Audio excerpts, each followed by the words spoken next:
Runnin' Out of Road. Written by Rachelle Vaughn. Narrated by Google Play Auto Narrators. Audio copyright 2024.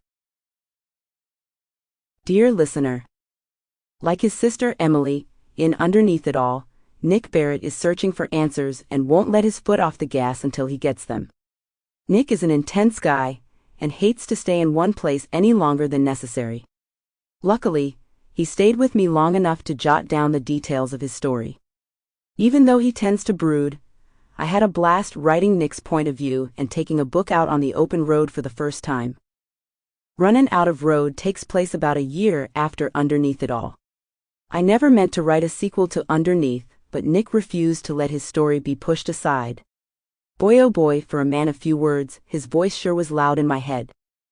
Although Nick owns a motorcycle, he decides to take his 1970 Chevelle on this particular trip to visit an old friend. When he spots a sexy hitchhiker up ahead, he's awfully glad he chose the vehicle with the bench seat. I hope you enjoy the ride. Rachelle Vaughn. Dedication. For D. Here's to many more road trips. Love R. Chapter 1. Drive It Like You Stole It.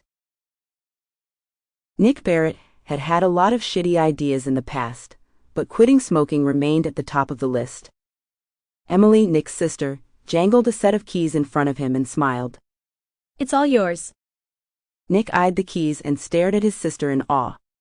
She had just finished telling him that she'd purchased the cabin next door to her bed and breakfast for him.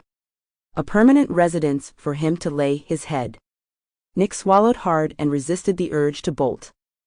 Yeah, deciding to quit smoking had been a shitty idea. It's all yours, neighbor. Mr. Nunez sold it to me for a steal. Emily beamed as she explained about the cabin. He's moving back to Pittsburgh to care for his mother. The little cabin is the perfect size for you. And there's a wonderful shop where you can make your furniture.